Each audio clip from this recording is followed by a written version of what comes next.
अस्सलाम वालेकुम। Second part में हम DIC के second triggering factor wide spread endothelial injury इसको देखते हैं। देखें, जब स्फीयर एंडोथेलियल इंजरी हो तो सब एंडोथेलियल कोलेजन और वॉल वाइल्ब्रेंड फैक्टर एक्सपोज होंगे। जैसे ये देखें, यहाँ पे अब इंजरी हुई है तो जो नीचे सब एंडोथेलियल और वॉल वाइल्ब्रेंड फैक्टर्स हैं, सब एंडोथेलियल कोलेजन और वॉल वाइल्ब्रेंड फैक्टर्स हैं, ये एक्सपोज हुए हैं।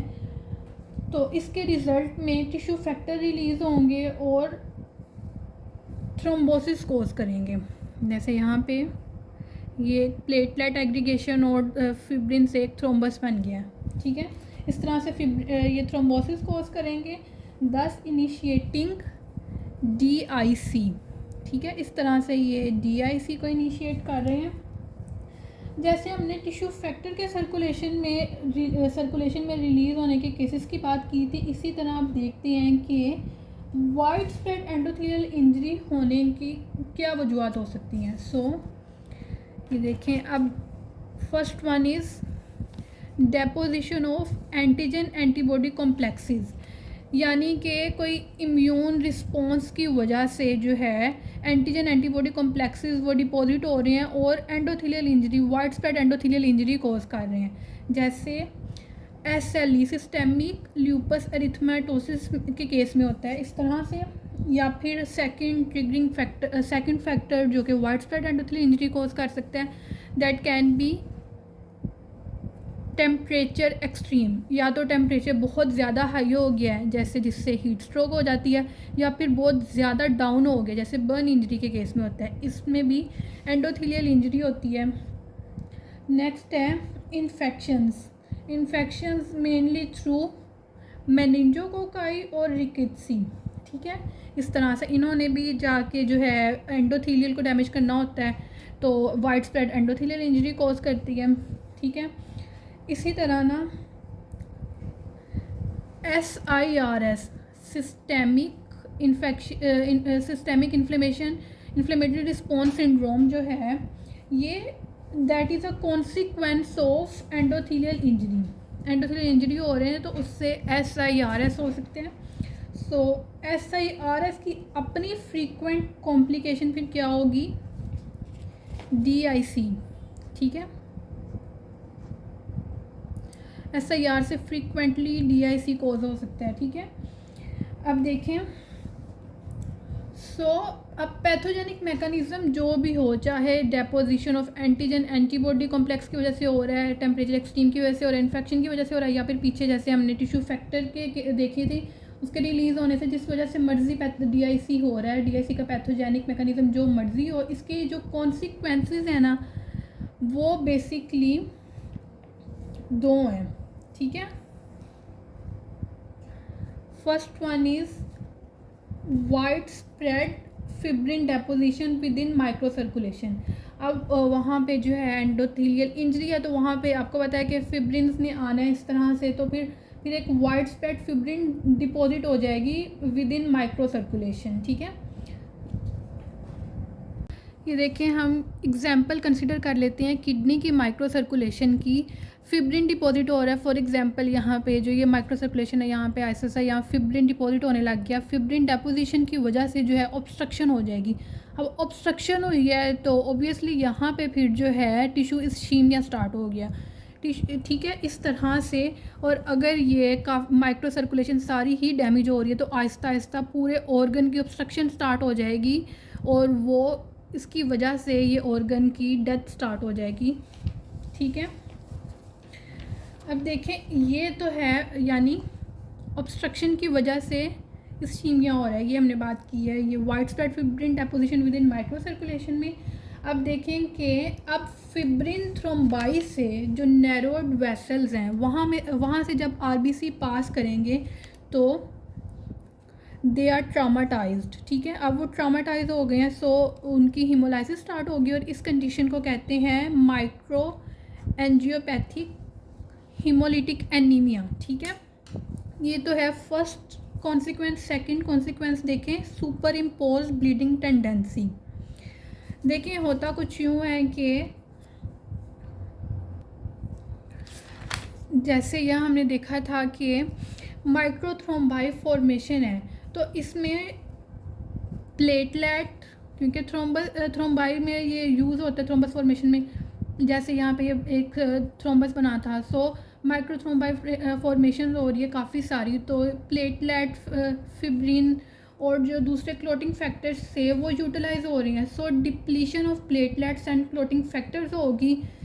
जैसे हमने बात की थी कि बैलेंस मेंटेन रखना होता है, जैसे क्लोटिंग होती है तो फिर एंटी क्लोटिंग स्टार्ट हो जाती है, उसके बाद अब क्लोटिंग हुई है तो उसके रिज़ल्ट में एंटी क्लोटिंग स्टार्ट होनी है। एक तो वैसे ही प्लेटलेट और क्लोटिंग फैक्टर्स की डिप्लीशन है, ऊपर से एंटी क्लोटिंग यानी प्लाज्मिनोजिन एक्टिवेटर्स मज़ीद ब्लीडिंग टेंडेंसी को इन्हेंस करेंगे, क्योंकि देखें प्लाज्मिनोजिन एक्टिवेटर ने प्लाज्मिनोजिन को एक्टिवेट करना है इनटू प्लाज्मिन, और प्लाज्मिन ने क्या करना है, इसने फिब्रिन और क्लोटिंग फैक्टर 5 और 8 इन्हें क्लीव करना है। ठीक है, पहले से ही कॉन्सेंट्रेशन कम है और अब क्लीवेज भी हो रही है इनकी, तो क्लीवेज से मज़ीद कॉन्सेंट्रेशन रिड्यूस हो जाएगी। ठीक है, अब फिब्रिनोलाइसिस जो हुई है फिब्रिन्स की, फिब्रिनोलाइसिस की वजह से जो फिब्रिन्स हैं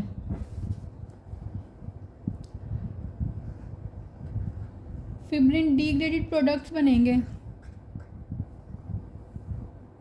अब फिब्रिन डिग्रेडेड प्रोडक्ट्स जो हैं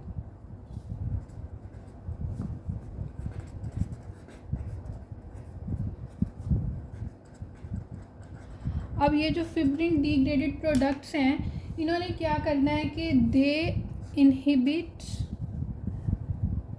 प्लेटलेट एग्रीगेशन। ठीक है, या प्लेटलेट की एग्रीगेशन नहीं होने देंगे। So they have anti thrombin activity and impair fibrin polymerisation. ठीक है, all of these contribute to haemostatic failure. इस तरह से एक ही पेशेंट में